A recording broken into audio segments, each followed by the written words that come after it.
There is no doubt that anyone in such a high position as President of the United States is going to have a few skeletons in the closet or a few questionable decisions he made in the past. And once more, these things are very likely to raise their heads at some point in time, whether for legitimate reasons or through the opportunistic desires of others. Bill Clinton served 2 terms in the White House following election victories in 1992 and 1996.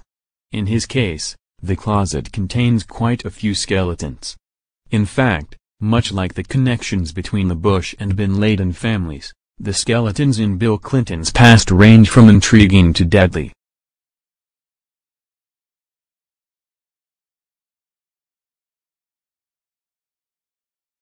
Number 10. The Arkansas Development Finance Authority. The Arkansas Development Finance Authority came into being in 1985 while Bill Clinton was the governor of Arkansas. Clinton was one of its biggest and most vocal supporters. The reason for its existence was to attract financial investors to the state by offering low-interest loans for businesses that would contribute to the overall development and regeneration of the region. That, however, wasn't how the setup worked.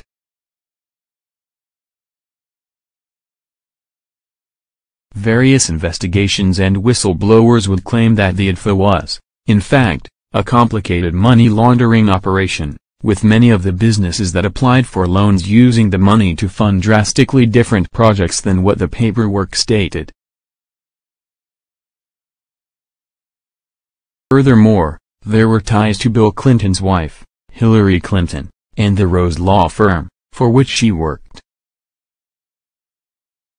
Not only did the Rose Law Firm underwrite all of these questionable loans and essentially sign off on everything, any business applying for a loan from the IDFA had to pay the Rose Law Firm a fee of $50,000.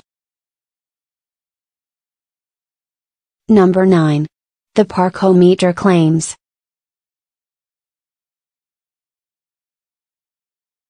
One of the first businesses to receive a loan from the IDFA was a company called Parkometer, which, as the name might suggest, made parking meters. However, it soon came to light according to claims in a 1994 documentary called The Clinton Chronicles that Parkometer wasn't just making parking meters. They also had a very lucrative sideline making very specifically designed nose cones.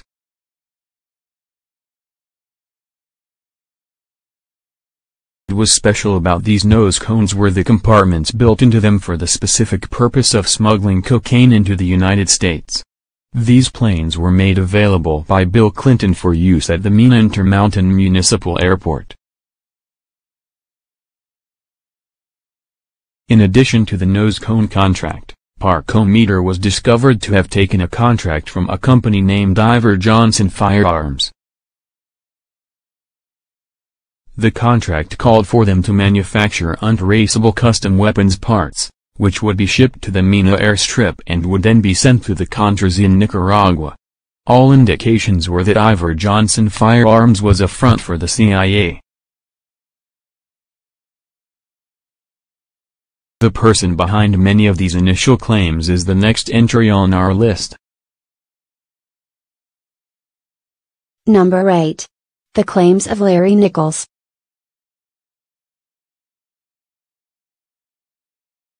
Larry Nichols would claim to be at the center of Bill Clinton's political machine.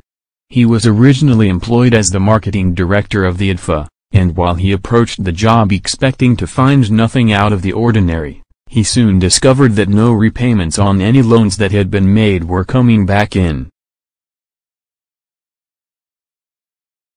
He would claim to see all of the payoffs and backhanders that went on.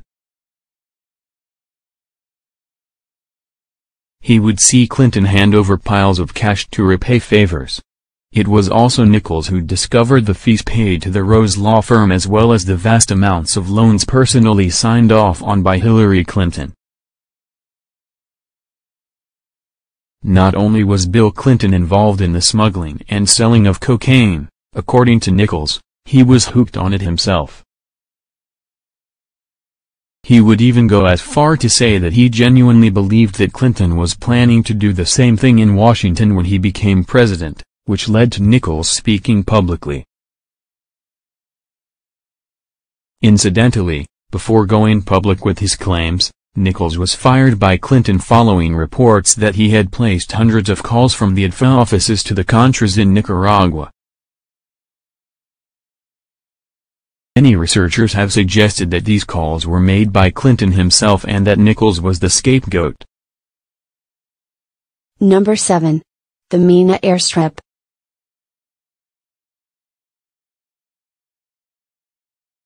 One of the main hubs of Bill Clinton's apparently dodgy deals was supposedly Arkansas's Mina Intermountain Municipal Airport. It was here that most of the drugs entered the country, and with the help of the aforementioned IDFA, the money from the sales would be laundered and used for other purposes. Although Clinton wasn't directly involved in the sense that he didn't personally smuggle the drugs into the country and out of the airstrip, the main charge from those who have researched his activities during this time is that any evidence that did emerge was quickly suppressed or discredited.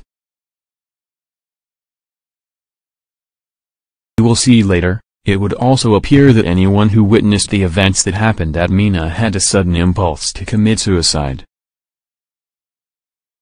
It was also from this same airstrip where many of the weapons used in the infamous Iran-Contra deal left the country. The next person on our list also shares connections to both Bill Clinton and Bush Sr. Number 6. Barry Seal.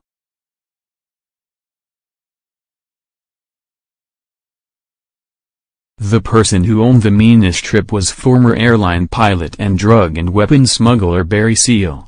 In reality, the airstrip was given to Seal by intelligence services which would use him for various operations. If the claims and investigations are to be believed, the intelligence services had the full support of Governor Clinton. Seal would certainly operate his own dealings on the side, but the bulk of his work appears to have been through the CIA and, in turn, Clinton and Bush Sr. Incidentally, fearing he had been hung out to dry following his photographing of Sandinista officials, which President Reagan used for propaganda purposes against the regime, Seal began to talk publicly. He stated that the photograph didn't show the Sandinistas loading drugs onto the plane. And furthermore, he told of the links from the president to the Mina airstrip to the Contras and the drug cartels of Colombia. Several weeks later, he was shot to death. Barry Seal and the Mina airstrip aren't the only connections between Bill Clinton and his apparent political opposite, George H.W. Bush. Number 5. Jackson Stephens.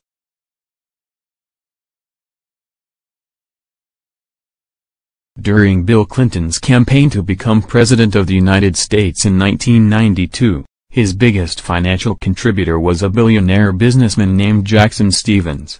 Stephens was the largest investment banker in the entire state of Arkansas.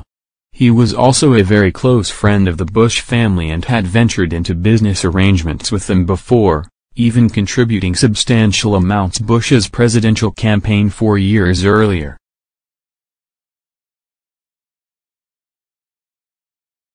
Stephens contributed over $3 million to the Clinton campaign, despite Clinton being a Democrat and Bush Sr. being a Republican.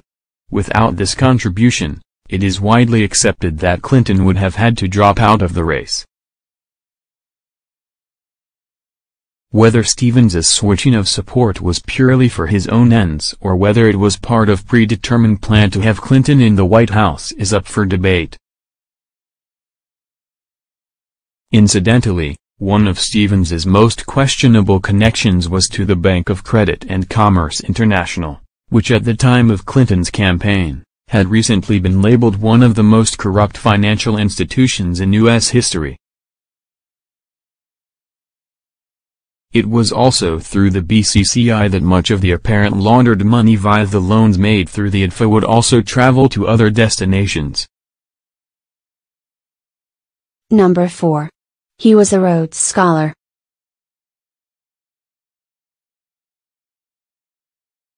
although there is perhaps no conspiracy other than wanting to attend the prestigious college for CV purposes. Some who subscribe to such theories as those of the New World Order or the Illuminati believe that Clinton's decision to become a Rhodes Scholar is part of the predetermined actions of the elite who rule our world. Cecil Rhodes is a controversial character to some, mainly due to a line in the first draft of his will, which read of his desire to establish a secret society with the aim of spreading British influence around the world.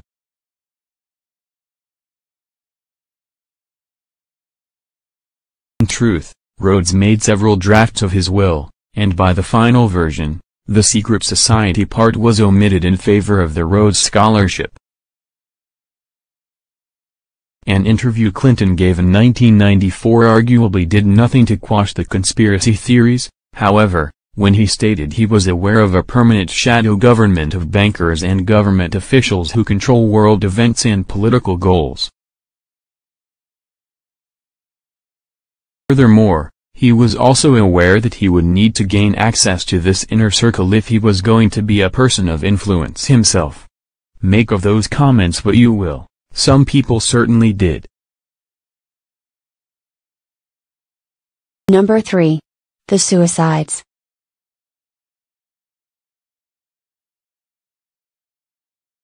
Whether there are any connections to be made, and indeed whether the allegations are true, it would appear that a lengthy list of people who Bill Clinton was connected to went on to commit suicide. As you might imagine, many researchers have investigated these links.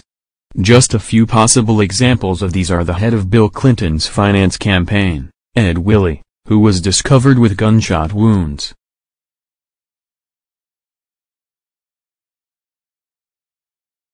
Ferguson, who openly spoke of Bill Clinton's sexual encounters in hotel rooms, was found dead with a gun in her hand. And then there's John Wilson, who was voicing louder and louder concerns about Clinton's conduct. He was found hanged soon after. All of these deaths were ruled suicides. Maybe the most suspicious was the case of two young men, Kevin Imes and Don Henry, who had seemingly wandered onto the Mina airstrip late one evening. They were later discovered dead on nearby railway tracks. Cause was again ruled suicide. When the families pressed for a second opinion, it was revealed that Ives had suffered a crushed skull, and Henry had been stabbed in the neck. The ruling the second time? Accidental death. Perhaps the next entry on our list is part of the reason why some people are a little suspicious about some of these suicides. Number 2. Clinton's last act as governor of Arkansas. This law stated that any death ruled a suicide doesn't need to have an autopsy, even if the evidence points to murder. Considering the number of suicides that took place in Arkansas in the late 1980s and early 1990s, it is easy to see why an eyebrow or two would be raised. This wasn't the only time that Clinton has been accused of manipulating laws to his own ends. During his time as governor, Clinton very publicly backed a law that would require public officials to be fully transparent in disclosures of their private interests. When Clinton began his campaign for the presidency in 1992, his team would make substantial alterations to that law which made himself and others exempt from such transparency. Number 1. The 1991 Bilderberg meeting. Summer of 1991, upon the invitation of David Rockefeller, Bill Clinton attended the mysterious Bilderberg meeting. Of course, the following year, he was President of the United States. Coincidence? Most probably, but to some who are suspicious of the Bilderberg Group, it is a sure sign of his selection for the presidency by the world's elite.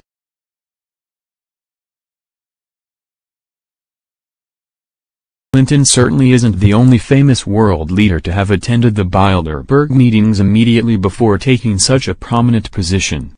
British Prime Ministers Margaret Thatcher and Tony Blair both attended before their respective election victories.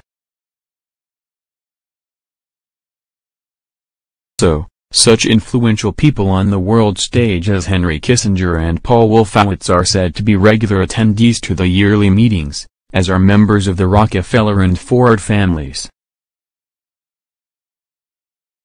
While it would perhaps make a certain amount of sense that such wealthy and influential people would want to meet once a year to discuss such things that may impact their interests, the absolute secretive nature of the meetings makes some people very suspicious of them.